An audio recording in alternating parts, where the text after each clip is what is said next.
Gujarati એન્ટરટેનમેન્ટનો mega અવતાર, જબરદસ્ત કલાકાર સાથે અસલ ગુજરાતી મનોરંજન. કલર્સ ગુજરાતી બે નવા શો સાથે અસલ ગુજરાતીનું અસલ એન્ટરટેનમેન્ટ લઈને આવે છે. અસલ ગુજરાતીનું અસલ એન્ટરટેનમેન્ટ એકદમ નવા લુક અને બે નવા શોની રજૂઆત સાથે લઈને આવી રહ્યા છે, જે તમારા ટેલિવિઝન અનુભવને ફરીથી વ્યાખ્યાયિત કરશે. આ નવા પ્રકરણની ઉજવણી કરવા માટે કલર્સ ગુજરાતીએ એક નવી બ્રાન્ડ આઇડેન્ટ અને રાષ્ટ્રગીત રંગારા લોન્ચ કર્યું છે, જેમ આદિત્ય ગઢવી, ફાલ્ગુની પાઠક, અચિત ઠક્કર, સૌમ્યા જોશી છે. રાષ્ટ્રગીત ગુજરાતની ભાવના અને મૂળને સુંદર રીતે કેપ્ચર કરે છે, જે પ્રદેશના સાંસ્કૃતિક ધબકારા સાથે પડઘો પાડે છે. ચેનલ પ્રસ્તુત કરે છે યુનાઇટેડ સ્ટેટ ઓફ ગુજરાત. આ શો ગુજરાતના સાંસ્કૃતિક રીતે સમૃદ્ધ અને વૈવિધ્યસભર પ્રદેશોમાં એક વાવંટોળની સફરમાં ડૂબકી મારશે, જ્યાં દરેક એપિસોડ હાસ્ય, નાટક અને હૃદયસ્પર્શી પળોનું વચન આપે છે, જે તમને કહેશે, આપણે ટુ ગુજરાત માં જ રાધે. શ્યામ ધૂન લાગી રે સાથે તમારી સ્ક્રીન પર પરંપરા અને ભક્તિનો જાદુ જીવંત થવાનો અનુભવ કરો, કારણ કે આ શો તમને પાર્થિવ ગોયલ દ્વારા રચિત અને ગાયેલા મધુર ભજનો સાથે આધ્યાત્મિક સફર પર લઈ જશે, જે તમારા આત્મા સાથે ગુંજી ઉઠશે અને તમને ગમશે. શ્યામની ધૂન તો બાઈ પ્રેમથી વાગી.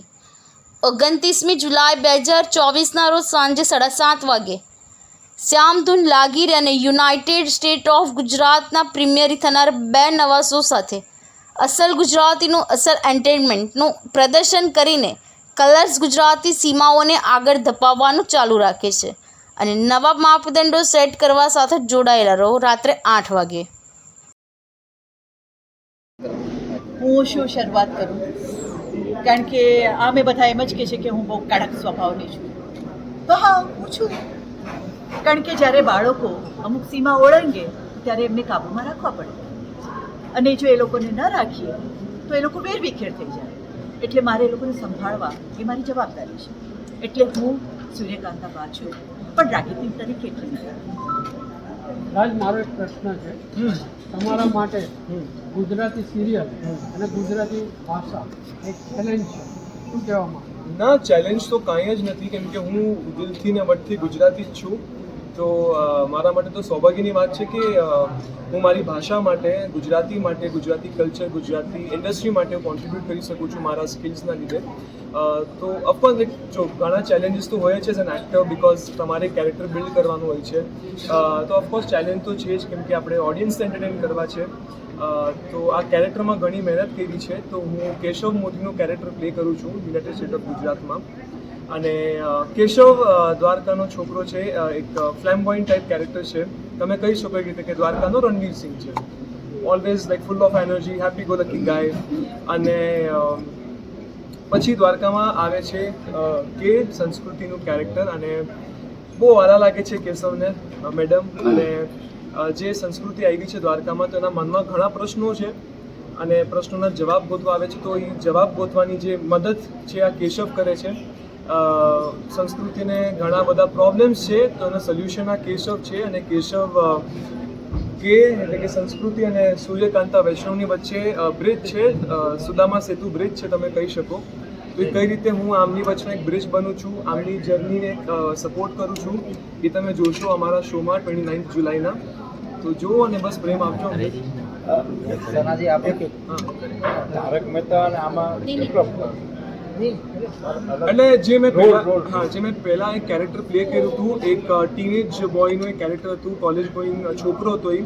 પણ આ જે કેરેક્ટર છે કેશવ મોદીનું કેરેક્ટર આ શોમાં, એ કાફી ગ્રોનઅપ છે, મેચ્યોર્ડ છે, અને ઘણી સમજ છે આ છોકરાને. અને જે પણ કરે છે દિલથી કરે છે. નો ફિલ્ટર નો ફિયર એનો એક ફંડો છે. તો આ હજી તમારે જાણવું હોય તો બસ તમે શોમાં જુઓ. सना, आप गुजराती में डेब्यू कर रहे हो, तो गुजराती लैंग्वेज ऐसे गुजराती बोलनी भी पड़ेगी, सीखनी पड़ेगी होगी, तो क्या एक्सपीरियंस रहा है? गुजराती पहली बात तो बहुत सरल लैंग्वेज है, तो मुझे इतना बहुत टफ नहीं लग रहे हैं ये लैंग्वेज, लेकिन हमने ट्यूशन्स लिए थे शो स्टार्ट करने से पहले। हाँ, डेब्यू ज़रूर है, और डेब्यू के लिए ये शो मेरे लिए परफेक्ट इसलिए है बिकॉज मेरा जो कैरेक्टर है वो एक NRI लड़की का है, के यानी कि संस्कृति, जो अमेरिका से आती है। इसके पापा अमेरिकन है और मम्मी जो है वो बाकी बेटी यमुना, मैं उनकी बेटी हूँ। तो इसके अंदर फुल इंडियन संस्कार है और बहुत पसंद करती है द्वारका को, कभी गई नहीं है, पर कहानी में आप देखेंगे कि कैसे मेरी जर्नी वहाँ से यहाँ तक आती है। तो क्या होता है कि जब मैं लाइंस याद करती हूँ ना, तो मेरे लाइंस में काफ़ी एक मॉडर्न गुजराती भी है, उसमें कुछ वर्ड्स यहाँ वहाँ हो भी जाते हैं, तो मेरे कैरेक्टर के साथ निकल जाता है। और टफ इसीलिए भी नहीं लगता बिकॉज मेरे सह कलाकार हैं सारे बहुत बहुत वार्म है और बहुत वेलकमिंग रहा है हमारा क्रू एंड हमारा production end of course colours Gujarati, जिन्होंने मुझे सिलेक्ट किया संस्कृति के लिए। सो या आप देखेंगे जब शो, तो आपको खुद को थोड़ा लगेगा कि एट ईज है।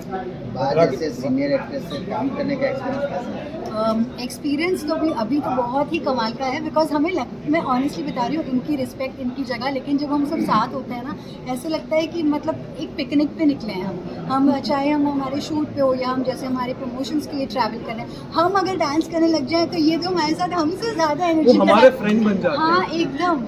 और ऑफ कोर्स वर्किंग एक्सपीरियंस तो बहुत अच्छा है ही बिकॉज हमें बहुत सारी चीज़ें सीखने मिलती है जब आप सीनियर्स के साथ काम करते हैं। तो बहुत सारी चीज़ें जैसे कि डिसिप्लिन हो गया, और मुझे कई सारी चीज़ें फॉर गुजराती जब मैं भूलती भी हूँ ना, तो ये दोनों ने मुझसे एक ही बात अलग अलग टाइम पे कही है, इतनी प्यारी सीख जो शायद मैं लाइफ टाइम याद रखूँ। वो ये है कि अगर तू भूलती भी है या गलत भी कुछ करती है ना, तो तेरा कॉन्फिडेंस बरकरार रख, तू बोल ले, तेरे को जो बोलना तो एक साथ बोल ले। और सच में मैंने जब वो अप्लाई किया तो मेरी परफॉर्मेंस पे मुझे एज एन आर्टिस्ट बात कर रही हूँ बहुत फ़र्क पड़ा। तो हाँ, ये लाइफ लेसन भी है। तो बहुत सारी चीज़ें अगर अब मैं बोलने जाऊँ तो बहुत लंबी लिस्ट है कि क्या क्या हम सीखते हैं। રાગણીજી, આપણે એક પિક્ચર જોયું છે, દેશરે જોયા હતા, આજે આપણે દેશ જોયા, એ થીમમાં આમાં એક ફરક ખરો? એને કંઈ લેવા દેવા છે નહીં, એટલે એનામાં જે થોડું બતાવેલું વિદેશમાં, ના અને એ વાત જુદી હતી, આ વાત જુદી છે। હુંડી સ્વીકારો મહારાજ રે, શું આમાં પણ ઇન્ક્લુડ છે? યસ ઓફકોર્સ, એનું પણ અમે શૂટ કર્યું છે। અને પહેલાં પણ એક નરસૈયો સિરિયલ આવી ગઈ છે જે દર્શન રાવલ દ્વારા નરસિંહ મહેતાનું પાત્ર પ્લે કરવામાં આવેલું, તો ઇન્સ્પાયર એમને અમે એટલે આની પહેલાં નરસિંહ મહેતા વિશે જે પણ પ્રોજેક્ટ્સ બન્યા છે ત્યારે એમાં જોયા નથી કે, અને હવે હું જોવા એટલે જ્યારે મારું કાસ્ટિંગ થયું પછી મને કીધું કે હું હમણાં જોઈશ પણ નહીં, બીજું શું છે કે કંઈક ને કંઈક પહેલાં જેમણે એક્ટરોએ કરેલું હોય એ આપણે એમનું કામ જોયું ક્યાંક ને ક્યાંક એ એઝ એન એક્ટર મગજમાં બેસી જાય અને અનનોઈંગલી ક્યાંક આપણે કોપી કરવા માંડીએ। સો આઈ વોન્ટેડ કે હું મારી રીતે એક્ઝિક્યુટ કરું, તો એટલે હમણાં તો હું એ નથી જોવાનું, બટ ઓફકોર્સ નરસિંહ મહેતા વિશે ઘણું બધું એટલે ફિલ્મો બની છે, કુંવરબાઈનું મામેરું સુપરહિટ ફિલ્મ બધી બની છે, સિરીઝ બની છે, પણ છેલ્લા લગભગ 20-25 વર્ષથી જ્યાં સુધી મારું ખ્યાલ છે કોઈ બન્યું નથી। આજની નવી જનરેશનને પણ આજે આખું નરસિંહ મહેતા વિશે ડિટેલમાં આખું ફરીથી જોવાનું મળશે। હું આ શ્યામ લાગી રહી સિરિયલમાં નરસિંહ મહેતાનું પાત્ર ભજવી રહ્યો છું। આકાશભાઈ, અને નરસિંહ મહેતા વિશે આમ તો દરેક ગુજરાતીને ખબર જ હોય છે, પણ જ્યાં સુધી મને ખબર છે ત્યાં સુધી થોડી ઘણી ઉપરથી આને જે નવી જનરેશન છે અને ઉપરથી એમના જીવનના અમુક પ્રસંગો વિશે જ ખબર હોતી હોય છે, બહુ ડિટેલમાં એટલું બધું આજની નવી જનરેશનને તો નથી ખબર। સો આ જે સિરિયલ છે એમાં અમે નરસિંહ મહેતાના બાળપણથી લઈ એમના દેહાંત સુધીનું આખી જ એમનું જીવન આખી ગાથા અમે એમાં ભણી રહ્યા છીએ। સો એમાં મને એમનું તેઓ યંગ થાય છે ત્યારથી લઈને છોકરીના આખું એમનું જે જીવનની જર્ની છે એ મારે પ્લે કરવાની મને મોકો મળ્યો છે। સો સર એમની જે ભક્તિનું જે સ્તર હતું એ મારે તો દર્શાવવાનો મને મોકો મળશે। અને બીજું કે તેઓ ફક્ત એક ભક્ત કવિ નહોતા, તેઓ ખૂબ ઊંચા દરજ્જાના સંત પણ હતા। એમના જે પદ તેઓ એટલું બધું લખીને ગયા છે, એમનું કદાચ 2-5% ગીતો એમના ભજનો આપણને લોકોને ખબર છે, પણ એમને જે ઘણા બધા ભજન જે એમણે લખીને ગયા છે એ બધા જ પ્રોપર સોંગ્સના ફોર્મમાં આ સિરિયલમાં ઇન્કોર્પોરેટ કરવામાં આવવાના છે, અને લોકો સુધી એ પણ ગુજરાતી સાહિત્ય પણ પહોંચશે। અને આખું આ સિરિયલમાં જે સેટ કોસ્ટ્યુમ વગેરે ગુજરાતી સંસ્કૃતિને પણ હાઇલાઇટ કરવાનું ખૂબ ધ્યાન રાખવામાં આવે છે। સો એ જ મારા કેરેક્ટર દ્વારા પણ એ હાઇલાઇટ થવાનું છે, તો મારે એ પણ મળી રહ્યો છે। સો અને એક વસ્તુ ઓફકોર્સ એડ કરવા માંગુ છું કે તેઓ સમાજ સુધારક પણ હતા. શું એમના જીવનમાં એ પણ પાછું મને દર્શાવવાનું થયું. આજે એ સત્યને વળગી રહ્યા એના કારણે એમને સમાજના ઘણા બધા સ્થાપિત લોકોની વિરુદ્ધ તેમને વાત કરી, એને લીધે એમને નાક બહાર કાઢવામાં આવેલા. ઘણું બધું એમને સહન કરવામાં આવ્યું, જેમાંથી ભગવાન સાક્ષાત શ્રી કૃષ્ણ ધરતી પર આવીને એમને સમસ્યાઓમાંથી ઉગાડતા હતા. એ પણ એક હકીકત છે, ઘટના હકીકતમાં બનેલી છે, લોકોને ખબર છે.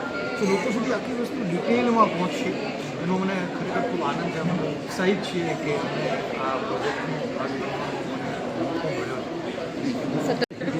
તમે તમારા આ જે કેરેક્ટર છે જણાવો, કારણ કે આ એક આર્ટિક રિયલ સ્ટોરી ઉપર જ્યારે કેરેક્ટર કરતા હોય ચાલશે, ફ્રેમ નથી આવતી, ફ્રેમ નથી, આપણે સિંગલ ફ્રેમ જ ચાલે. થોડું ડિફિકલ્ટ કે પડે એ વિશે. જો કલર્સ ગુજરાતીએ વાત કરી કે અસલ ગુજરાતી આપણે એક પ્લેટફોર્મ બનાવીને બધી સિરિયલો લાવવી છે, ગુજરાતની સંસ્કાર ને સંસ્કૃતિને જોડવા છે. અને પછી શ્યામધૂન લાગી રહે. નરસિંહ મહેતાની જ્યારે વાત થઈ તો સાહેબ ગુજરાતી ફિલ્મોની પ્રથમ ફિલ્મ પણ નરસિંહ મહેતા. તો પછી હું શું કરવા આ ના કરું? અસલ ગુજરાતી, નરસિંહ મહેતાની વાત, બંને વસ્તુ એટલી દિલને સ્પર્શી ગઈ. અને જ્યારે સંસ્કાર ને સંસ્કૃતિ ગુજરાતની ધરોહરની વાત આવે છે ત્યારે તો આપણે પાછળ ના રહીએ સાહેબ. એટલે મને ઓફર એમણે કરી અને મેં તરત જ એ તક ઝડપી એટલા માટે લીધી. નરસિંહ મહેતા જેવો આદ્ય કવિ સંત, એના પિતાનું જ્યારે પાત્ર ભજવવાનું જ્યારે આવે છે ત્યારે તો હુ વિલ સે નો. એટલે હું તો ખરેખર ખૂબ ખુશ છું કે મને આ કરવાનો મોકો મળ્યો. ને એક બીજી સરપ્રાઈઝ પણ છે. આની અંદર નરસિંહ મહેતાની જે મા બન્યા છે ને મારા વાઈફ મુના થીબા કનોડિયા જ બન્યા છે. એટલે એ પણ બધાને પબ્લિકને ખૂબ જોવાની મજા આવશે, કારણ કે એમને બંનેને લોકો ખૂબ જોવાનું ગમાડે છે. હવે આ એક અલગ પાત્રમાં, અલગ વાતાવરણમાં 15મી સદીની વાત, અને જ્યારે ભગવાન શ્રી કૃષ્ણ આવે છે અને એમની સાથેનો જે વાર્તાલાપ છે, એ જે અદ્ભુત વાતો છે ને, ખરેખર લોકોને મંત્રમુગ્ધ કરશે આ સિરિયલ. સિનેમા અને ટેલિવિઝન, તમે કદાચ સિનેમામાં તો બહુ જોયા જ બધા, જી. ટેલિવિઝન પર બી લોકો જોશે, કેવો જી. एक्सपीरियंस? जैसे ने आपने बोला कि ये प्रोनाउंसिएशन माइथो का जो लैंग्वेज होता है, डायलॉग्स होते हैं, तो प्रोनाउंसिएशन में कोई दिक्कत आई होगी आपको? बहुत दिक्कत आती है, मैं बता रहा हूँ ना. आप जिस दिन आप मेरे सेट पर आकर देखो, मैं आपको सारे दिन स्क्रिप्ट लेकर ऐसे घूमता फिरता दिखूंगा. मैं खाता नहीं हूँ, पीता नहीं हूँ, क्योंकि बहुत टेंशन होती है मुझे, क्योंकि वो कॉमा, वो फुल स्टॉप, वो पंक्चुएशन, वो टोनेशन बिल्कुल सही होना चाहिए. Donation बहुत अच्छा जी, है. तो कोशिश यही है कि सारे असिस्टेंट डायरेक्टर मेरे पीछे लगे रहते हैं, ऐसे बोलो ऐसे बोलो, तो मैं मेहनत करके समहाउ बोल रहा हूँ. आगे आप देखकर बताइएगा कि कैसा लगा.